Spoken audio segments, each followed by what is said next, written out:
Hey, guys, welcome back. This was a short break, I think. Yeah, let's jump right to it and let's see what we have for you now. First, I guess I have to say it's official. Welcome to stage three. We're officially on stage three. This is the moment when we cross the 50% mark on WDL. So, congratulations already for making this far. Let's see what we have in terms of schedule. So this is an overview of what you can expect so that you keep in mind all the dates and deadlines. So today we're doing, as you can see, our stage three opening session with our usual roundtable session. On Monday, May 3rd, we will have a workshop from Siemens with the topic of smart traffic. Then, starting on May 3rd, we will have our activity. I'll leave Tammy to explain it better than I could ever do. And on May 8th, so next Saturday, we will be announcing the winners of stage two and our stage leaderboard, and also our final leaderboard, as well as the activity leaderboards. In terms of mentoring, so just a few reminders for you all. You pretty much know the drill. Next slide, please. So before the mentoring, we have the activities. Sorry, I jumped the gun there. So I'll pass the mic to Tammy, and shame on me. Thank you.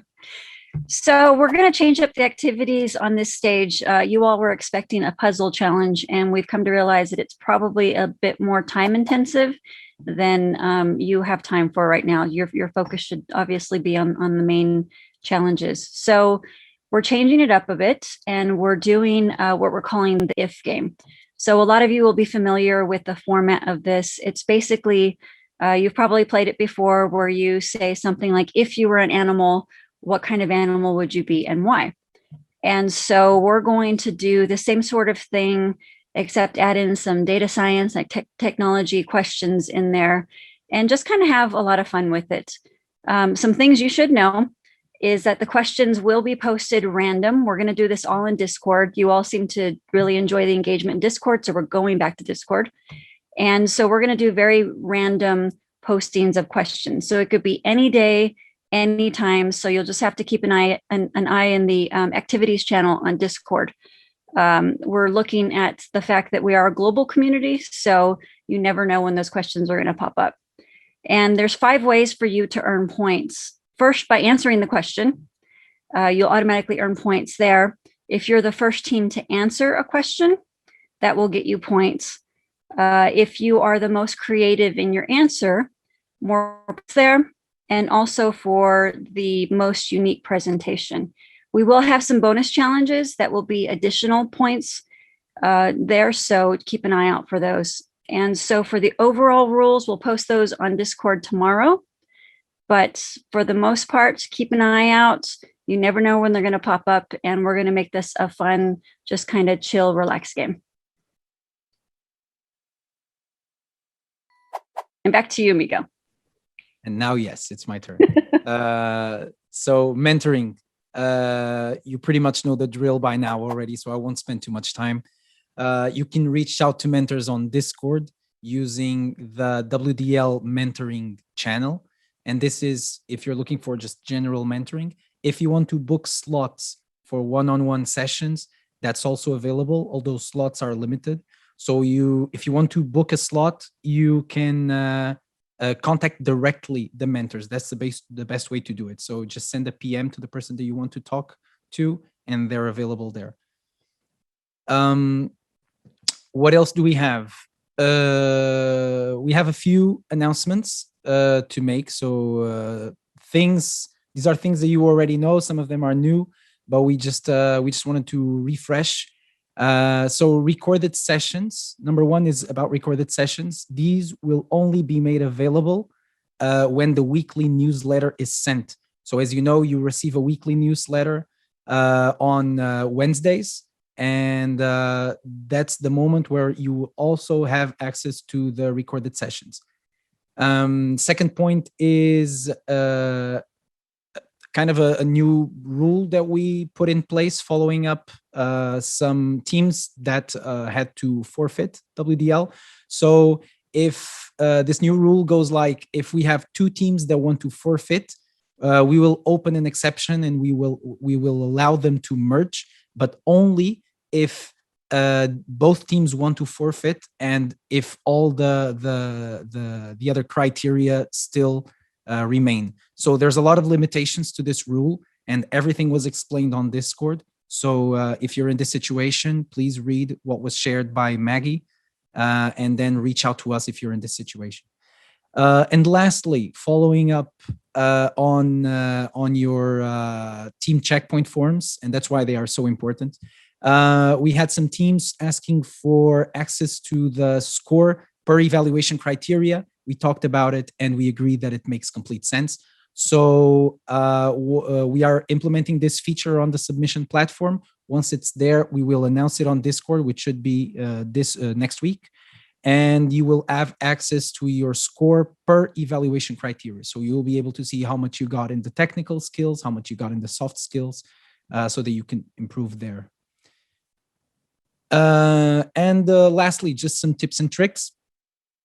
We changed these a little bit to accommodate for also the changes that we've been having on WDL. So as always, don't always go for the easy challenge. We know that you guys already know that we have a weight that accounts for when we have an imbalance of submissions in challenges. So don't always go for the easy one. Work as a team. And more specifically, this means divide tasks and don't leave your teammates hanging. We know that this was one of the reasons why some teams had to forfeit. So please divide your work early on. Also, remember about the social aspect of this competition. We don't get tired of mentioning this, but it's really important. So in terms of solutions, think of explainability, okay, and analyze impact. This is very important, and this is taken into consideration on the evaluations. Look at previous work on the topic. Obviously, don't try to tackle all challenges. This is also very important. We saw that especially on stage 2, where we had 4 challenges. And if you try to tackle all of them, even if it's just superficially, you will lose too much time. So read, filter out the most interesting challenges in your opinion based on the description, and then attack the one that you want to solve.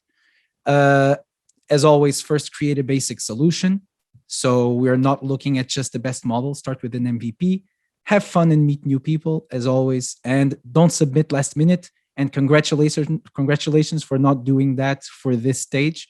But this is really, really, really important.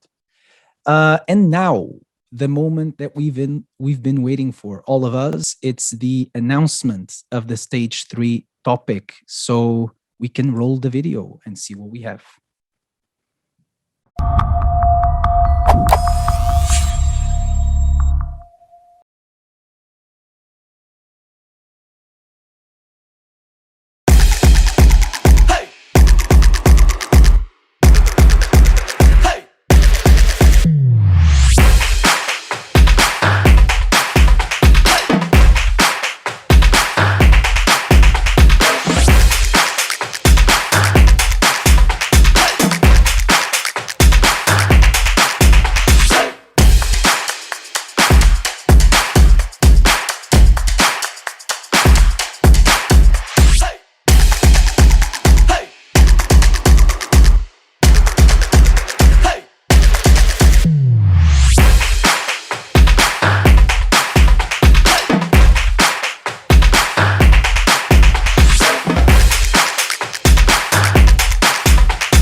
Welcome back. So I guess the surprise is out there. It's no longer a surprise. The next stage is going to be about cycling in the city and how can we do data to import the conditions of cycling in the city. And to be a bit more specific, as you already saw in the video, we're going to have 3 challenges. And I think that the interesting thing about this stage is that they're all going to be very different and require very different techniques and knowledge in order to accomplish them or give some kind of results. Without further ado, let's dive into the challenges. So first, it's literally paving the way towards safer cities. In this case, what we want to look at and the safety of cycling, and especially the condition of the road where bicycles are used. So for this, one of our topic partners, Cycle AI, made available a data set with different images of the pavement from Google Street View. And from those, the goal of this, at least of this challenge, it's to find the places in the city where the pavement is not in the best condition or it's not in good condition.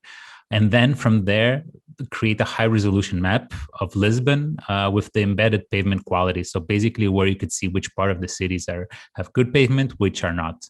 And for this, as I said before, there's 10,000 pictures that are made available. So that's quite a lot of